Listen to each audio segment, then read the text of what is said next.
Faut-il encore étudier en RDC? Mesdames et messieurs, bienvenue dans cette émission de On en parle. Aujourd'hui, je reçois pour vous Monsieur Pierre Mwanza, licencié en psychologie, master en théologie. En fait, il est vraiment dans tout.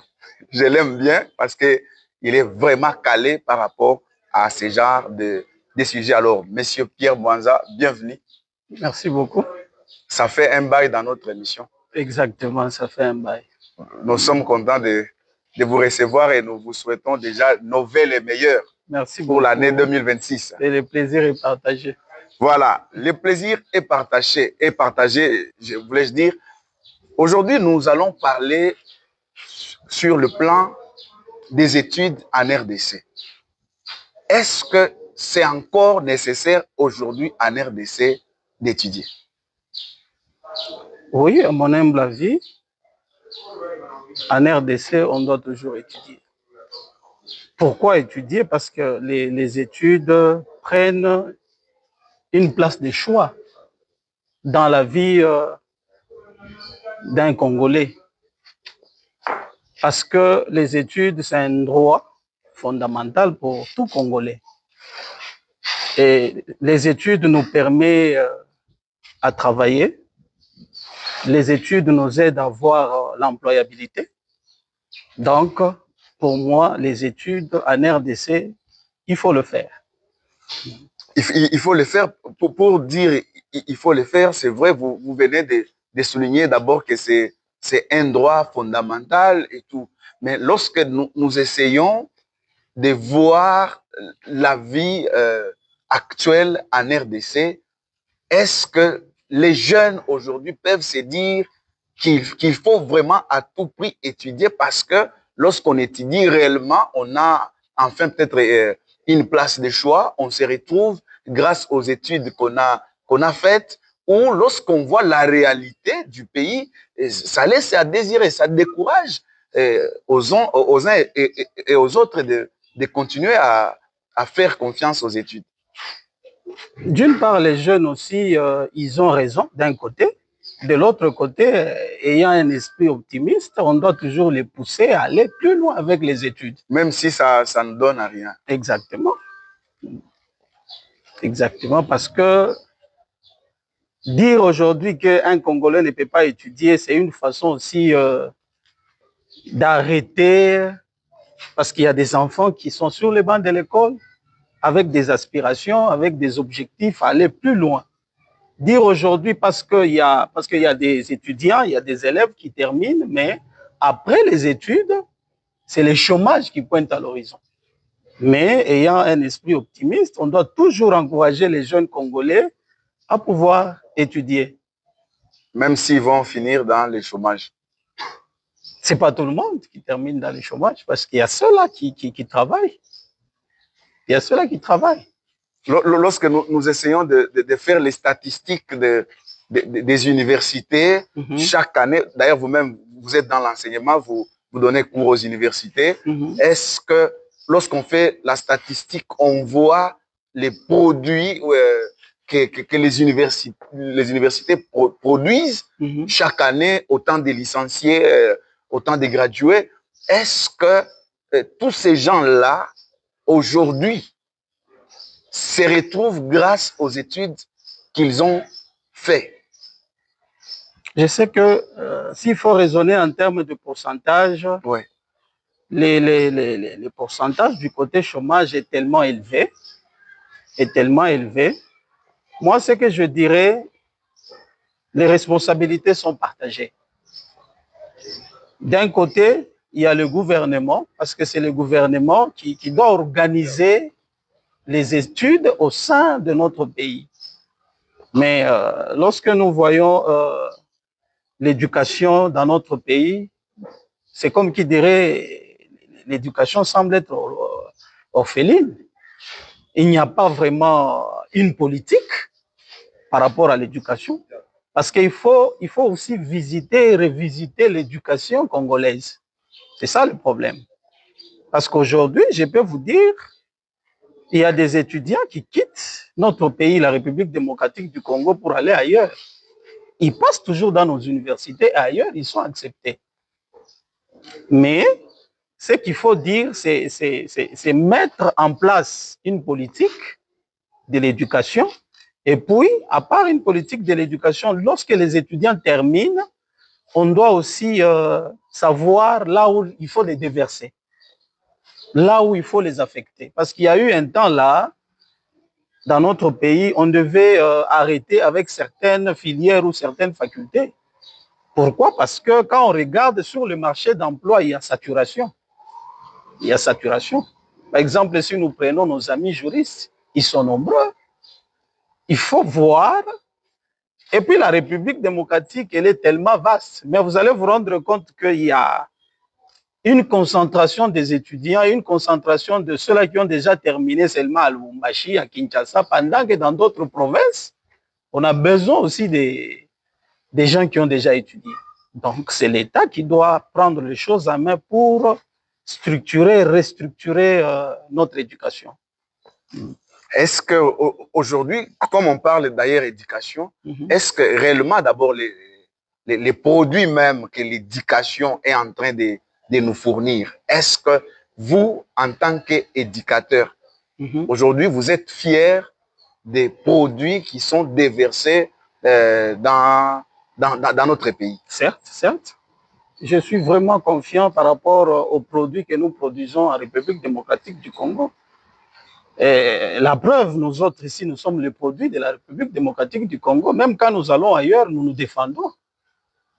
D'abord, d'emblée, il faut d'abord remercier ou bien il faut acclamer ou encourager l'étudiant congolais.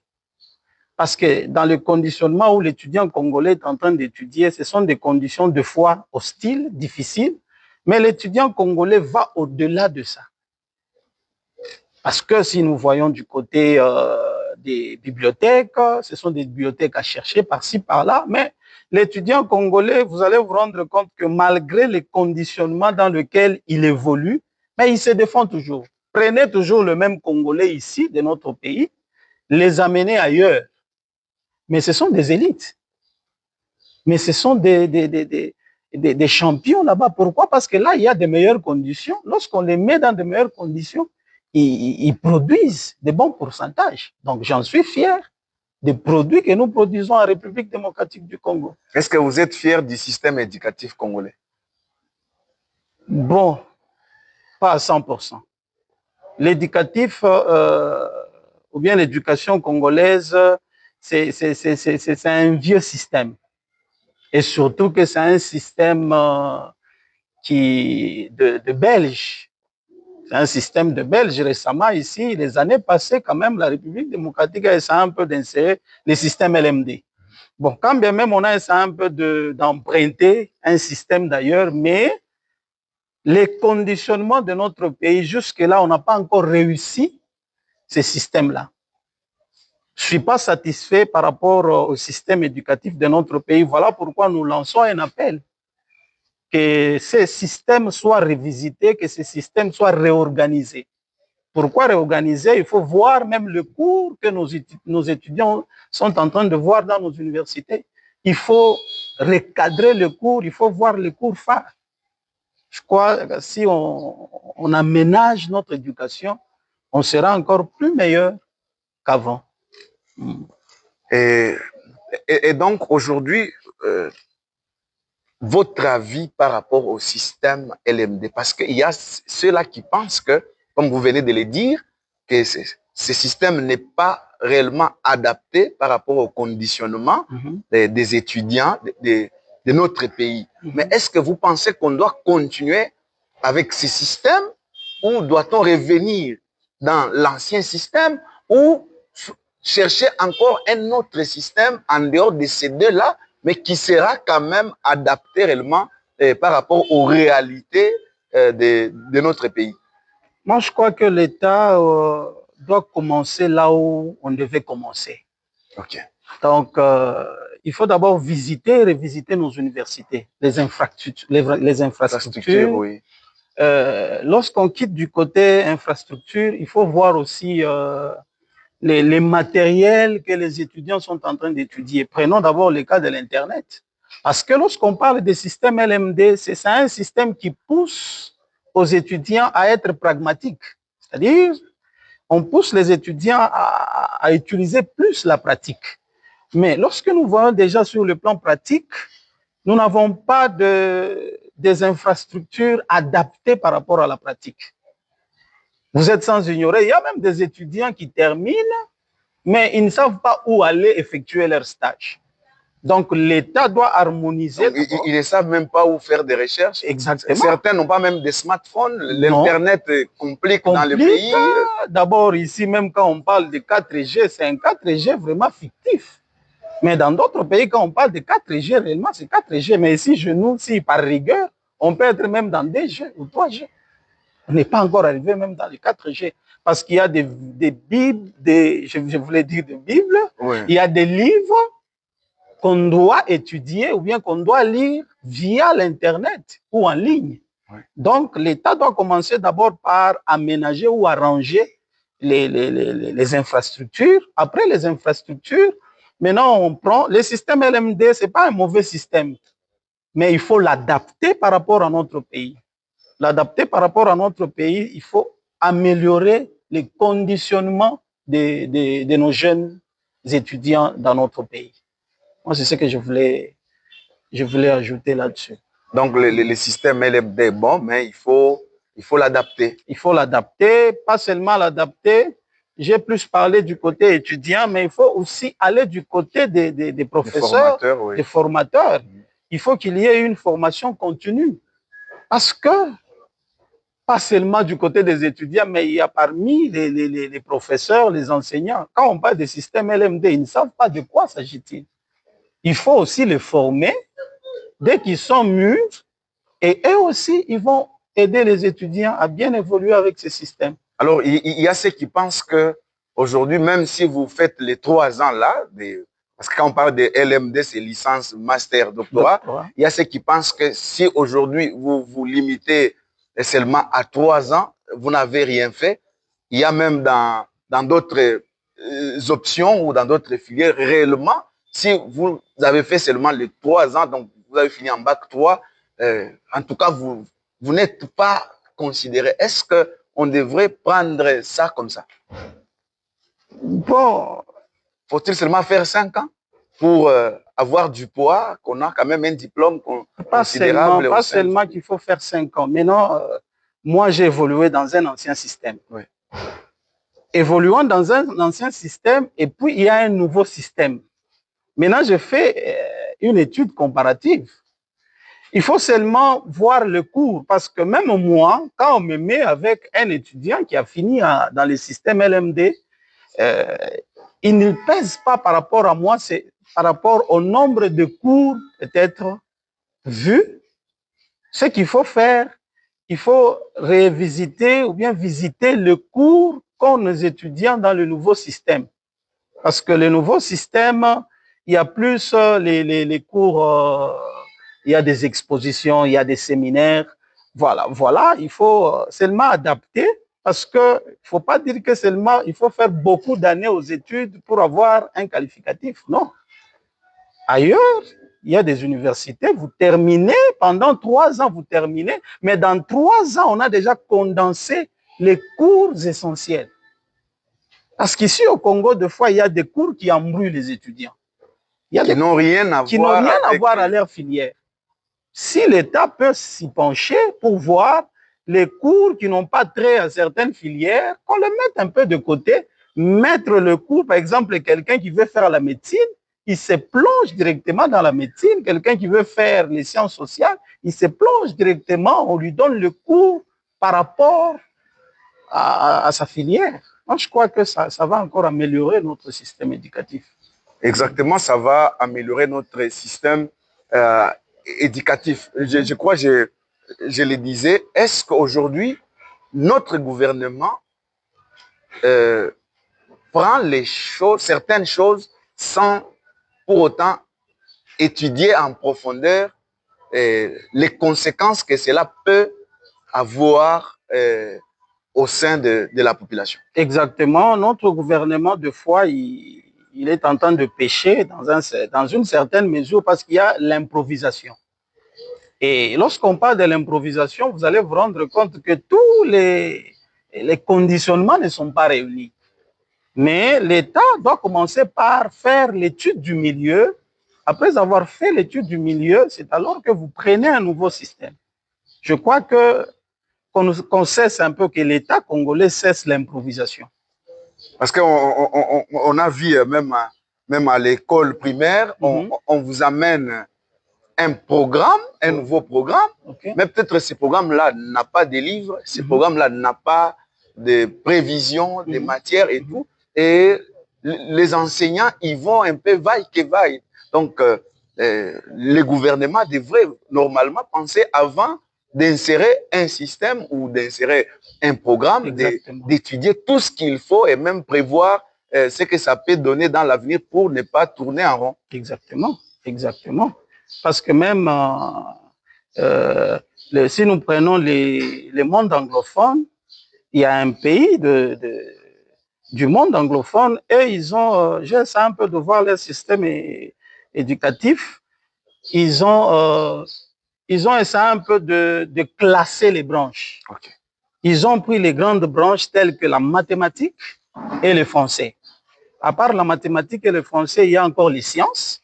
À part les sciences, il y a d'autres branches que j'ai oublié un peu. Ils ont pris 5 branches.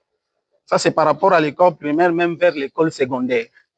Déjà, à partir de l'école secondaire, on pousse les élèves à choisir un thème par rapport à sa filière. Très bien. Déjà, à partir de l'école secondaire. Donc, l'élève prend déjà son thème. Il sait que moi, je vais faire les sciences médicales. Il prend un thème par rapport aux sciences médicales. Moi, je vais faire, par exemple, les mathématiques. Il prend un sujet, il évolue. C'est ce même sujet-là. Quand l'élève va terminer son cursus à partir de l'école secondaire, il va à l'université. Vous sentez qu'il ne va pas aller vaille que vaille. Il est déjà préparé par rapport à sa filière. Je crois que le Congo aussi peut prendre un tel système. Élaguer ou bien mettre de côté certains cours qui embrouillent les élèves ou les étudiants et puis mettre des grandes branches, par exemple la mathématique, le français, les sciences et d'autres cours là pour que les étudiants soient un peu concentrés ou cadrés. Parce que nous avons vu ça aussi aujourd'hui avec les systèmes de TENASOSPE, une façon d'orienter les élèves par rapport aux options qu'ils peuvent peut-être entretenir, mais c'est là encore toujours des difficultés parce que à un certain moment, il arrive que on l'a orienté, peut-être l'enfant doit faire la pédagogie, mais l'enfant lui-même s'est dit non, moi, je n'aime pas la pédagogie parce qu'il y a mon ami tel qui fait la mécanique, je vais aller faire la mécanique, tout ça. Donc, c'est comme on le disait, l'État doit toujours étudier, en tout cas, toutes les stratégies possibles et mettre des suivis dans ça. Parce que même avec les problèmes des systèmes LMD et autres qu'on dit là, si aujourd'hui on n'a pas de bons formateurs, parce que la plupart de nos professeurs aujourd'hui ont fini dans l'ancien système, ça veut dire pour réellement qu'ils soient à la hauteur de ces nouveaux systèmes, ils doivent passer par des séminaires et des formations. Et c'est là, avec un suivi de l'État qui va permettre à ce que réellement que ceux qui vont aller enseigner les nouveaux systèmes, qu'ils soient réellement formés dans les nouveaux systèmes pour permettre que les choses avancent. Je crois que c'est... Exactement, vous avez totalement raison. Il y a un autre point que je vais évoquer, c'est par rapport aussi... il y a une sélection par rapport aux gens qui doivent chapeauter ou faire un suivi par rapport à un nouveau système. Il y a des profanes. Par exemple, on prend un profane parce que c'est le fils de tel, parce que c'est tel qui est devant lui, on lui copte là, on lui met dans un système, il ne maîtrise pas les choses. Par exemple, lorsqu'on parle de l'éducation, je crois qu'on devait interroger, c'est là qu'on doit interroger. Il y a des psychologues, il y a des sociologues, il y a aussi des docimologues, beaucoup de gens. Mais ici au Congo, on a tendance à improviser les choses et à mettre le profane, quelqu'un qui ne sait même pas ce qu'il doit faire, mais il est dans une boîte. il est dans une boîte. Vous avez évoqué les problèmes de comment choisir sa filière ou sa section. Il y a aussi d'autres filières. Par exemple, aujourd'hui, lorsqu'on parle d'un pédagogue dans notre pays, c'est comme une insulte. C'est comme une insulte. Pourquoi? Parce que quand on voit un pédagogue, c'est comme un métier là vraiment d'un vaurien. Pendant qu'un pédagogue, c'est lui qui est en train de faire en sorte que les gens soient lettrés, que les gens soient arrivés à ce niveau-là. Donc, l'État aussi doit aider nos élèves, nos étudiants à mettre un peu au même niveau beaucoup de sections, beaucoup de filières. Par exemple, quand on parle d'un ingénieur, quand on parle d'un juriste, que tout le monde soit un peu fier de dire que je serai un enseignant parce qu'il sait qu'un enseignant, il est respecté. Parce que si un enseignant n'est pas respecté, l'enfant, déjà, il se dit, je ne peux pas faire la pédagogie. Ça revient toujours à notre État de prendre les choses en main. Est-ce qu'aujourd'hui, l'État devrait essayer de respecter l'homme qu'il faut à la place qu'il faut pour ne pas décourager ceux qui doivent étudier? Parce que lorsqu'on voit certains réussir, certains occuper des hautes fonctions au sein du pays, mais peut-être sans diplôme, peut-être sans un cursus vérifiable, est-ce que cela ne peut pas être un handicap pour ceux qui pensent étudier aujourd'hui en RDC? Oui, oui, c'est un handicap. C'est un handicap, ça décourage. Ça décourage parce qu'il y a des gens, ils étudient, mais malgré leurs études, ils terminent, mais ils ne savent pas se retrouver là où ils devaient être. Mais vous voyez, quelqu'un, c'est comme les cheveux dans la soupe, il tombe là, il n'a aucun diplôme, mais cette personne, aucune expérience, je crois que l'État doit remettre la rigueur. Remettre la rigueur. Moi, je crois que même quand on veut parler sur les barèmes salariales, il y a des rubriques qu'on doit respecter. Les rubriques qu'on doit respecter, il y a aussi le niveau d'études. Parce qu'aujourd'hui, dans notre pays, vous allez vous rendre compte que quelqu'un, il est un licencié par rapport à un gradué, par rapport à un D6, mais un D6 qui touche beaucoup d'argent, plus que celui qui a terminé l'université. Mais ailleurs, vous ne pouvez pas voir de telles choses. Je crois que l'État doit remettre la rigueur et mettre chaque personne à sa place. Parce que si un D6, c'est lui qui a un bon salaire par rapport à un licencié, voilà. Imaginez-vous ce que ça donne. Et c'est lui qui sera le premier à décourager les autres. Il se dit, exactement. Voilà, moi, D6, je suis en train de réussir ma vie, mais les licenciés et autres, voilà ce que ça donne. Donc, l'homme qu'il faut, à la place qu'il faut, c'est là pourra vraiment aider notre pays à aller de l'avant. En tout cas, nous sommes en train d'aller vers la fin de notre émission. Monsieur Pierre Mwanza, selon vous, il n'y a pas à se décourager. Les jeunes doivent continuer à étudier, peu importe là où ils vont, mais au moins, les études sont très nécessaires pour l'homme congolais. Exactement. Moi, je suis optimiste. Je pousse nos jeunes étudiants, nos jeunes élèves à ne pas arrêter avec les études, à continuer à aller de l'avant avec les études parce que les études nous permettent un peu à entrer dans un autre univers. Par exemple, l'univers d'emploi, l'univers de la promotion.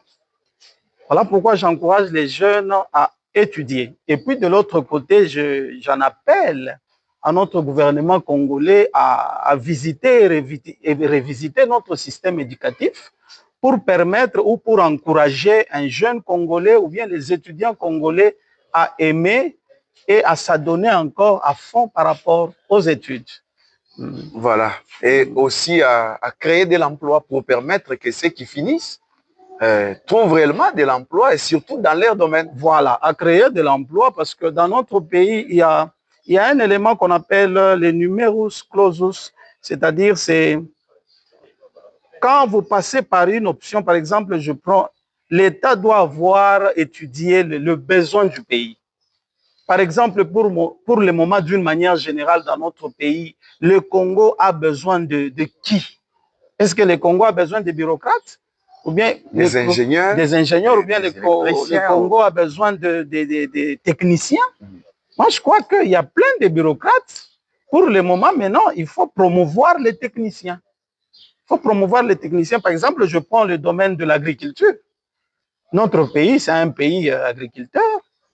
On doit aussi encourager les jeunes, les agronomes. Comment on peut les encourager? Peut-être en mettant un système de bourse. En mettant des banques qui encouragent aussi les étudiants à étudier. Je crois que ça peut aider aussi les étudiants congolais. Très important. Ouais. Votre mot de conclusion peut-être?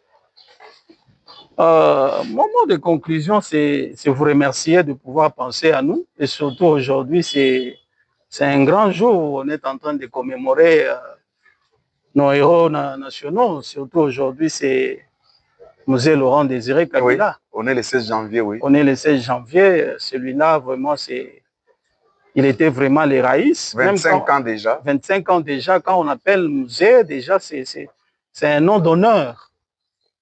Mzee, pour moi, il n'est pas mort parce que Mzee, c'est une idéologie. Si je prends une phrase de lui qui a dit « Ne jamais trahir le Congo ». Donc, on lance un message aussi à tous les jeunes, à tout le monde, à ne pas trahir ce Congo même au prix d'argent. À ne pas trahir ce Congo même si on vous propose je ne sais pas quoi. Nous devons garder l'intégrité de notre pays, quel que soit le prix. Voilà. Ne jamais trahir le Congo, prenez-vous en charge. Ça, ce sont les phrases de Mzee Laurent Désiré Kabila que nous sommes en train de commémorer aujourd'hui, 25 ans après son assassinat. Il reste réellement vivant dans nos cœurs parce que c'est une idéologie, c'est toute une école.